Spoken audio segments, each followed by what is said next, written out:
1단원입니다. 인간사회 환경을 바라보는 관점인데 교과서 10페이지부터 17페이지까지 내용입니다. 제목을 보면 굉장히 거창합니다. 인간사회 환경을 바라보는 관점? 아이고 어려울 것 같다 라고 생각하는데 단순화시켜보면 이런 겁니다. 인간이라는 존재는 홀로 살아갈 수 없지. 그래서 집단과 무리를 만들었는데 그 인간의 집단과 무리를 뭐라고 합니까? 사회라고 하는 겁니다. 더불어 살다 보니 여러 가지 문제가 발생했고요. 다양한 현상이 일어났는데 그 현상과 문제를 어떤 관점에서 바라볼까 하는 내용입니다. 어렵지 않아요. 교과서에는 그 시각을 네 가지를 말하고 있습니다. 다시 한번요. 그 시각을 몇 가지 말하고 있다고요? 하나, 둘, 셋, 몇 가지? 네 가지. 네 가지를 말하고 있습니다. 제가 지금 필기를 한번 해보겠습니다. 첫 번째는요.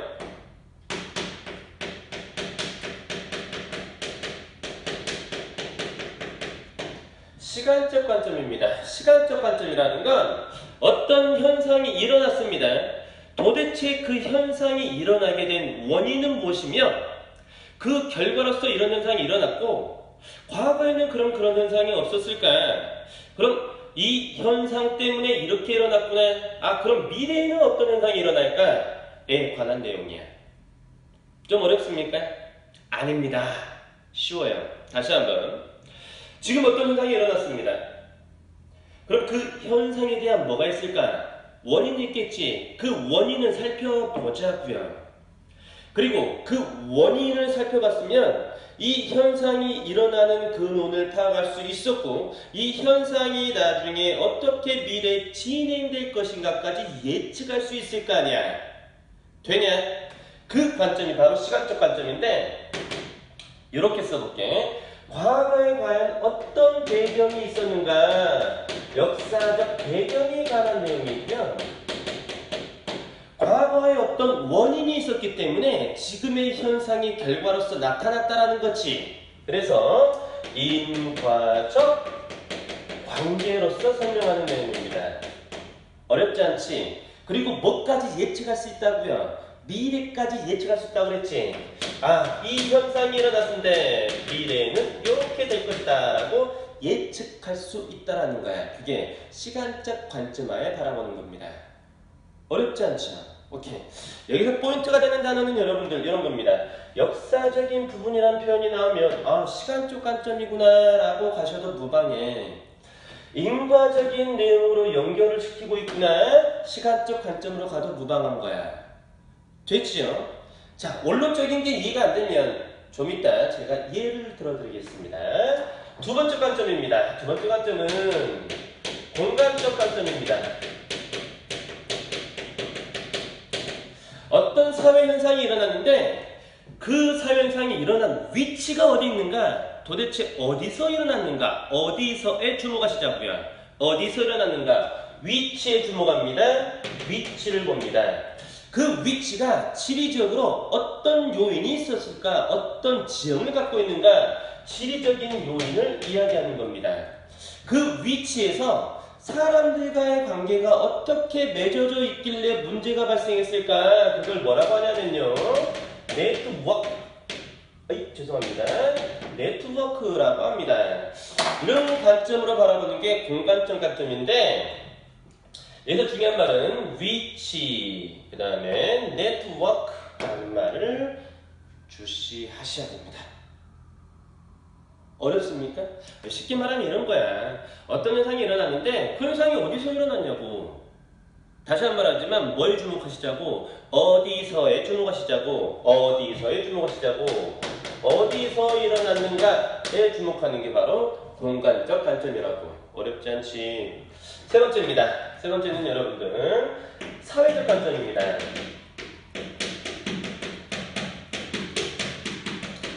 사회적 관점인데 그럼 그 현상을 해결하기 위해서 과연 어떤 제도를 만들어냈는가야? 어떤 현상이 일어났어? 문제점이 발생했어? 그럼 해결을 해줘야 될 거 아니야. 그걸 개인적으로 해결할 수도 있고 사회적으로 해결할 수 있는데, 사회적으로 해결할 때는 어떤 시스템이 필요하겠지. 국가적 시스템 하에 해결을 할 수밖에 없는 거 아니야. 그 시스템적인 부분을 뭐라고 한다고요? 제도라고 한다고요. 사회 제도입니다. 그 문제를 해결하기 위한 사회 제도를 이야기하고 있고요. 또 하나는 사회 구조를 어떻게 만들어 나가야지 그 현상을 해결할 수 있을까를 고민한다고요. 그게 바로 사회적 관점입니다.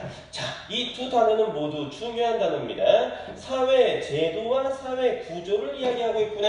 그게 바로 사회적 관점입니다. 자, 네 번째입니다, 여러분들. 사회적 관점이 있었고요. 그 다음에 마지막입니다. 윤리적 관점이라는 게 있습니다. 윤리적 관점이라는 건데 이런 거야. 어떤 현상이 일어났습니다. 그 현상을 바라볼 때 인간들은 이렇게 답할 수 있겠죠. 이 현상은 옳은 거야.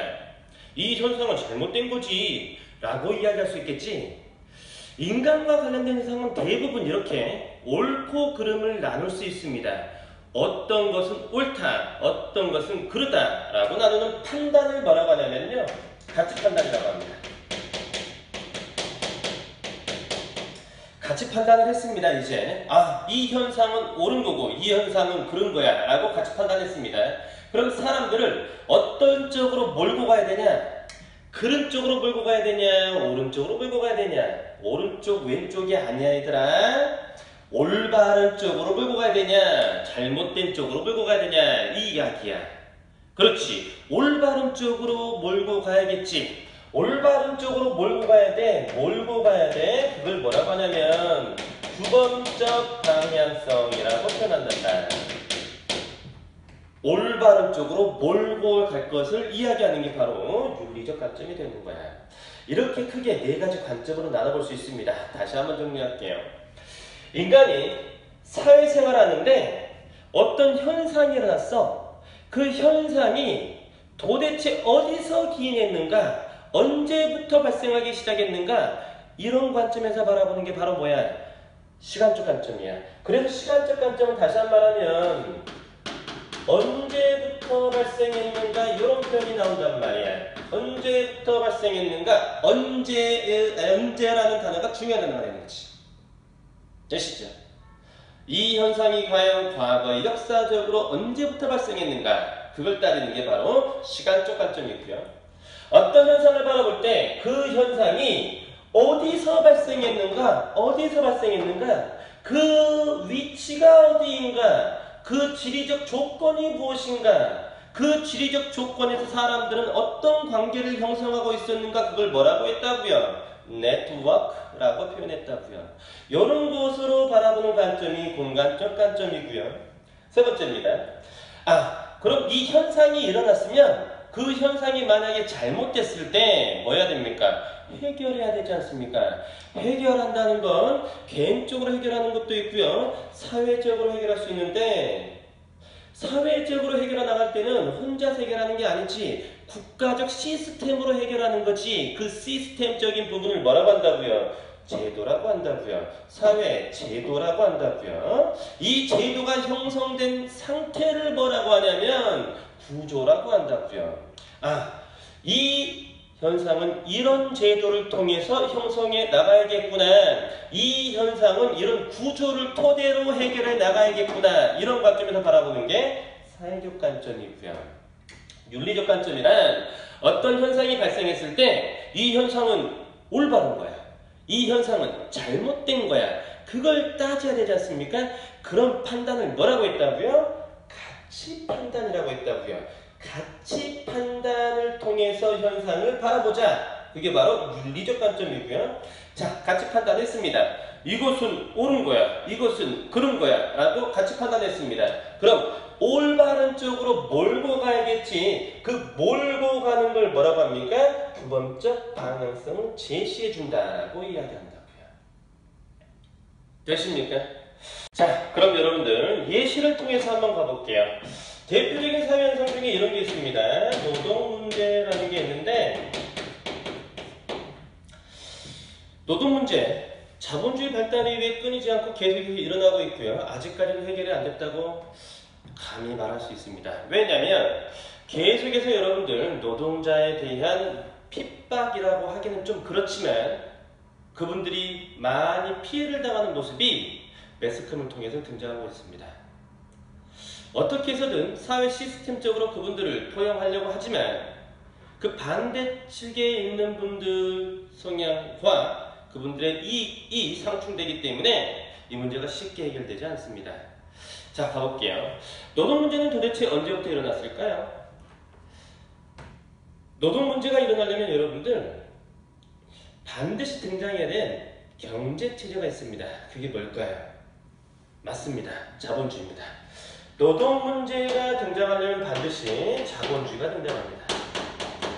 왜냐하면 자본주의 하에서 계급이 두 개로 나뉘는데 그 첫 번째 계급이 바로 자본가 계급이 되는 거고요. 그 대척점에 있는 계급이 바로 노동자 계급이 되기 때문에 지금까지 생각해보면 여러분들 항상 약자는 누구였습니까? 노동자였습니다. 지금까지도 그렇습니다. 그런데 재밌는 건 정말 열심히 힘써서 일하시는 분들은 누굽니까? 노동자지. 참 재밌습니다. 정말 힘써서 일하시는 분들은 노동자인데 그분들은 항상 사회적 약자에 머물러 있고요. 자본, 곧 돈이 있는 분들은 그렇게 육체적 노동을 하지 않는 것 같습니다. 하지만 그분들의 부는 날이 갈수록 계속해서 커지고 있죠. 제 말 이해되십니까? 이런 현상을 뭐라고 합니까? 있는 사람들은 그 부를 계속해서 키워나가는 거고요. 없는 분들은 계속해서 삶이 힘들어집니다. 그걸 우리는 부익부, 빈익빈 현상이라고 하죠. 자본주의가 등장하고 나서 부익부, 빈익빈 현상은 심화됐을까요? 약화됐을까요? 맞습니다. 심화됐습니다. 자본주의가 등장하고 나서 부익부, 빈익빈 현상은 심화가 됐습니다. 앞으로는 더 심화가 될까요? 약화가 될까요? 저는 단연코 말하는데 약화될 기미가 전혀 보이지 않습니다. 오히려 훨씬 더 심화되어 있고요. 최근 몇 년간은 그 정도가 훨씬 더 늘어났습니다. 왜냐하면 최근에 여러분들 매스컴에서 접하잖아요. 부동산 가격이 미친 듯이 올랐다라고 이야기하지 않습니까? 여러분들 광주만 생각하시면 안 됩니다. 우리나라 인구의 절반 이상은 수도권, 곧 서울과 경기를 가보잖아요. 기본적으로 33평 아파트 가격이 10억이 넘습니다. 10원이 아니고요. 10억입니다. 서울 강남에 가잖아요. 33평 아파트 한 채가 25억씩 합니다. 어마어마하죠. 과연 여러분들 힘든 분들, 곧 사회적 약자인 분들이 25억의 아파트를 살 수 있을까요? 살 수 없습니다. 죽었다 깨어나도 살 수 없습니다. 하지만 돈이 있는 분들은 그걸 구입을 합니다. 그런데 신기하게 또 그런 아파트가 더 오릅니다. 돈이 있는 분들이 비싸게 주고 산 아파트가 더 오릅니다. 오히려 사회적으로 약자분들이 산 아파트는 오르지 않습니다. 그래서 격차는 점점 커지는 거죠. 비싼 아파트는 이렇게 올라가는 거고요. 그렇지 않은 아파트는 계속해서 머물러 있습니다. 이건 머물러 있는데 이건 계속해서 올라가니 부익부, 빈익빈 현상은 심화될 수밖에 없겠죠. 이런 현상이 언제부터 시작됐다고요? 그렇습니다. 1800년대부터 시작됐습니다. 그럼 1700년대에 무슨 일이 있었길래 1800년대 이후부터 이런 현상이 심화가 되었을까요?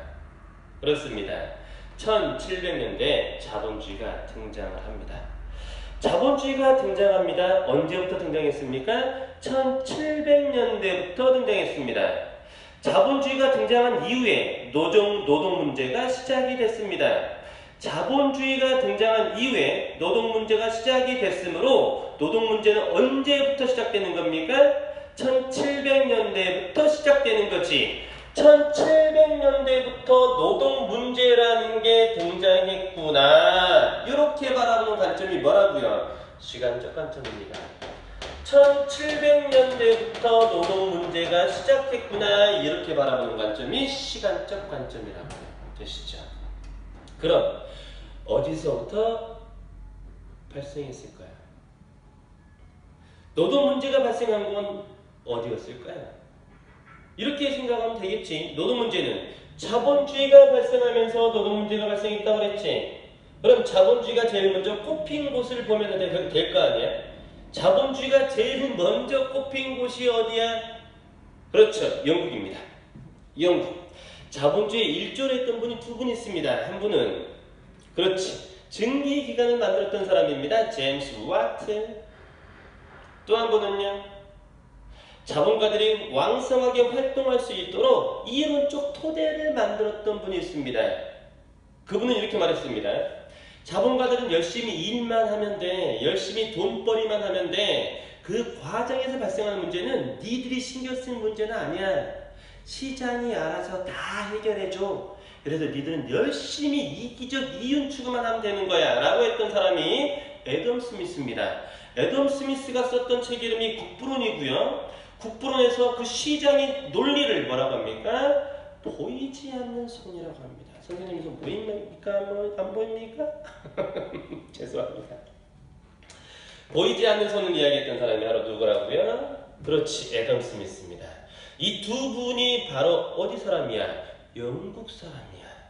오케이? 아, 자본주의는 어디서부터 시작됐다? 영국에서부터 시작됐다. 영국에서부터 시작됐구나. 무슨 관점입니까? 공간적 관점입니다. 어렵지 않으시죠? 실제로 여러분들 영국 맨체스터에서 시작됐습니다. 영국의 맨체스터.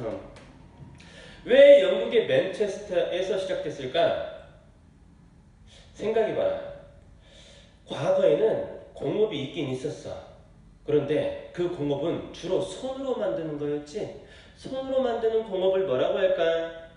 그렇지, 수공업이라고 하는 거야. 그런데 제임스 와트가 등장해서 증기기관을 만들었단 말이야. 증기기관은 증기를 통해서 자동적으로 움직이는 기계야.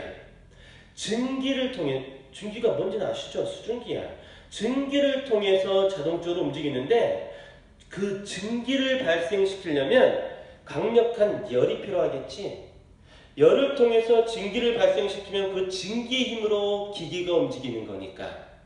그럼 강력한 열을 만들어내려면 뭐가 필요합니까? 석탄이 필요하겠죠. 그 석탄이 많은 것이 어디였던 거야? 맨체스터야. 그래서 초창기 자본가들은 대부분 누구였냐면 맨체스터의 광산주야. 광산이 뭔지는 아시죠? 그렇지. 석탄을 캐는 곳 광산이라고 합니다. 대부분 자본가들은 광산주였고요. 그 광산에서 석탄을 캐는 사람들은 광산주였을까? 아니면 노동자였을까? 그렇습니다. 노동자입니다. 노동자를 고용합니다. 자, 봐봐요. 이게 광산입니다. 제가 광산을 갖고 있는, 곧 탄광을 갖고 있는 자본가입니다. 탄광주 입장에서는 탄광의 갱도가 뭔지는 아냐? 땅팔 갱자에다가 길, 도자야. 땅 파고 들어가는 길을 갱도라고 한단다. 갱도를 이렇게 크게 팔려고 할까? 탄광주 입장이야. 이렇게 작게 팔려고 할까? 탄광주 입장에서는 어떻게든 적은 비용으로 석탄을 채취할 수 있으면 좋지. 그래서 탄광주 입장에서는 이렇게 팔려고 하지 않아. 왜? 이렇게 파게 되면 무너질 위험이 있기 때문에 파고 들어가면서 계속해서 무너지지 않으려는 공사를 해줘야 된단 말이야. 그럼 초기 비용이 어떻게 돼? 눈덩이처럼 불어나겠지. 그래서 그 초기 비용을 아끼기 위해서 초창기 탄광은 이렇게 파지 않았단다. 대부분 탄광은 이렇게 팠단다. 그럼 이 탄광의 금액은 작은 게 좋아, 큰 게 좋아? 입장마다 다르겠지. 탄광주 입장에서는 작게 팔려고 하겠고요. 노동자 입장에서는 크게 뚫으려고 하겠지. 근데 누구 입장이 주로 반영될까? 그렇지. 탄광주 입장이 반영되겠죠. 그래서 탄광의 갱도를 이렇게 작게 뚫습니다. 그럼 이 탄광에 들어갈 수 있는 사람은 누굽니까? 어른입니까? 아이입니까? 그렇죠. 아이가 들어가는 거야. 실제로 그 당시에 사상가인 벤담이라는 사람이 써놓은 책, 영국 노동자들의 현실이라는 책을 보잖아요. 이런 이야기가 나와 있습니다. 6세까지 나와서 아침에 탄광이 들어가서 나오는 시간은 새벽 1시였다라고 나와 있습니다. 여아 6세가 탄광이라 합니다. 몇 시에 나왔다고요? 새벽 1시에 나왔다고요. 몇 시에 들어갈까요? 그렇습니다. 아침 6시에 들어갑니다. 아침 6시에 들어가서 새벽 1시에 나옵니다. 하루에 몇 시간 일했을까요? 18시간에서 19시간 일했습니다. 실제로 일했다고 그래요. 여아도 6세가 일하러 오잖아. 그럼 이리와라고 합니다. 그래서 그 아이한테 3개를 쥐어줍니다. 첫 번째는요, 석탄을 담을 수 있는 바구니를 줍니다. 바구니를 주면 바구니를 허리춤에 묶습니다. 바구니가 달렸겠지? 그리고 또 하나는 호미를 줍니다. 호미가 아니지, 모종삽. 삽을 줍니다. 조그만 삽을 줍니다. 그럼 바구니에다가 삽을 꽂겠죠. 그리고 하나를 더 줍니다. 뭡니까? 빵입니다. 빵을 줍니다. 바게트 빵. 그럼 그 아이는 이 3개를 받고 탄광으로 들어갑니다. 탄광으로 들어갈 때 앞으로 들어가면 피가 쏠려서 일할 수가 없잖아요. 그래서 뒤로 들어갑니다. 그리고 그 안에서 어떻게 합니까? 삽을 줬으니 삽으로 석탄을 떠서 바구니에 담습니다. 이 바구니에는 줄이 연결되어 있고요. 이 바구니에 석탄이 다 담기면 줄을 쭉쭉쭉 잡아 당깁니다. 그럼 위에서 신호를 받겠지. 그 신호를 받은 사람이 끌어올립니다. 바구니를. 그리고 붓고요. 다시 떨쳐줍니다. 그럼 그 아이는 다시 삽을 통해서 계속해서 바구니에 석탄을 담습니다. 자, 점심시간이 됐습니다. 이제 아이는 뭐 해야 됩니까? 빵 먹어야지. 어디서 먹을까요? 그렇지. 아주 좁은 갱도 안에서 쭈그려 앉아서 먹습니다. 컴컴한 곳에서 빵을 쪼갭니다.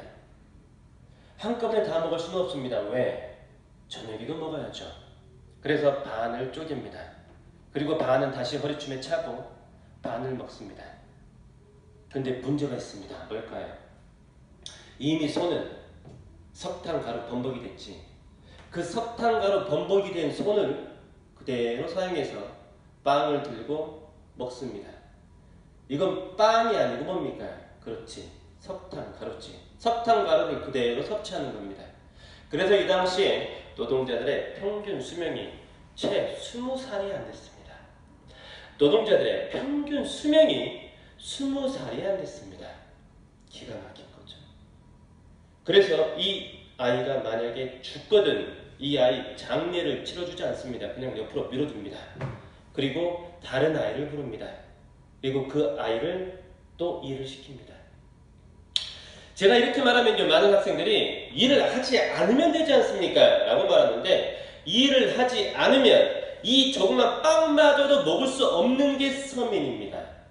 그 당시에 노동자였습니다. 이해되시죠? 그래서 어쩔 수 없이 또 일터로 나갑니다. 이게 자본주의가 시작되고 처음 발생한 노동 문제였습니다. 기가 막힌 거지. 여러분은 감히 상상도 할 수 없죠. 공부를 15시간 하라고 해도 못할 겁니다. 그런데 이 여아 6세는 하루에 석탄 캐는 걸 18시간에서 19시간을 합니다. 실제로 여러분들 그 100년 후에 어떤 일이 일어나냐면 우리 노동시간이 너무 기니까 우리 노동시간을 줄여달라고 노동자들이 투쟁을 합니다. 그 투쟁에서 노동자들이 요구했던 노동시간이 몇 시간인지 아십니까? 14시간입니다. 제발 우리 14시간만 일하게 해달라. 기가 막히죠. 지금 여러분들 노동자들의 평균 하루 노동시간이 8시간으로 정해져 있습니다. 그 이상 넘기면 초과근무 수당을 주게끔 돼 있죠. 얼마나 많이 발전한지 아시겠죠? 자, 물어볼게요. 이 여아 6세가 하루에 18시간에서 19시간이라고 받았던 월급은 얼마일 것 같습니까? 월급은 얼마일 것 같습니까? 얼마라고요? 10만 원이요? 틀렸습니다. 5만 원이요? 틀렸습니다. 영국 노동자들의 현실한 책을 보면 월급이 나와 있습니다. 그 월급은 8실링입니다. 실링. 그 당시 영국의 돈 단위였습니다. 실링. 그래서 제가 찾아봤습니다. 1실링이 도대체 얼마였을까 찾아보니까 98원입니다. 1실링이 98원입니다. 그럼 100원을 잡아보시면 이 아이가 가져갔던 한 달의 월급은 얼마일까요? 800원입니다. 지금 돈으로 800원을 받고 하루에 18시간에서 19시간을 노동을 했던 거죠. 끔찍합니다. 여러분들 그렇게 일하라면 하겠습니까? 공부를 그렇게 하라 해도 못하겠죠. 이게 그 당시의 노동 문제의 현실이었어. 지금 생각하면 많이 좋아졌어. 하지만 노동자들이 한 노동의 대가에 비해서 진짜 갖고 가는 임금은 많습니까? 적습니까? 그렇지. 많은 분들이 적다라고 생각하기 때문에 지금도 노동에 대한 운동 투쟁이 일어나고 있다는 거죠. 되십니까? 자, 봅시다. 다시 한번 돌아와서 좀 심각한 이야기 했습니다. 죄송합니다. 여러분들은 사회 나오면 다 뭐가 된다고요? 그렇지. 취직을 하게 되고요. 근로자가 됩니다. 스스로 권리는 지키는 겁니다. 아시겠죠? 자, 봅시다. 영국에서 노동 문제가 처음으로 대두됐습니다. 시간적으로는 1700년대였고요. 그럼 노동 문제를 해결하기 위한 뭐가 나와야 됩니까? 사회 제도라든가 구조가 나와야 되는 것이. 노동 문제를 해결하기 위한 사회 제도나 구조 지금 있습니까? 없습니까? 굉장히 많습니다, 여러분들. 대표적인 게 이런 게 있습니다. 근로기준법이라는 게 있습니다. 우리나라 근로기준법에는 하루에 8시간 노동을 못 박아놓고 있습니다. 그 이상을 시키려면 수당을 줘야 되고요. 그리고 주 몇 시간 이상으로는 또 일을 못하게 하고 있습니다. 이해되시죠? 철저히 누구를 보호하는 겁니까? 노동자를 보호하기 위한 정책이라 말할 수 있겠지. 되시죠? 이런 관점으로 보는 게 바로 사회적 관점입니다. 그럼 이런 노동 문제가 과연 옳은가 그른가? 이런 노동 문제가 옳은가 그른가를 따지는 게 바로 뭐라고요? 윤리적 관점입니다. 그런데 생각해보면 이 노동 문제를 제가 지금 바라볼 때 한 관점으로 바라봤습니까? 여러 가지 관점을 이야기했습니까? 그렇지. 여러 가지 관점을 통해서 한꺼번에 이야기하고 있죠. 노동 문제는 1700년대에 일어났어.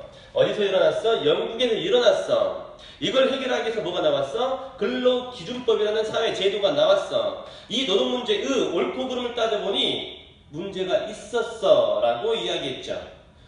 대부분의 사회 현상들은 한 가지 관점으로만 바라보지 않습니다. 여러 가지 관점을 통합해서 바라봅니다. 그래서 사회를 진짜 올바르게 바라보기 위해서는 한 가지 관점이 아닌 여러 가지 관점이 필요합니다. 그 여러 가지 관점을 통합해 놓은 관점을 통합적 관점이라고 합니다.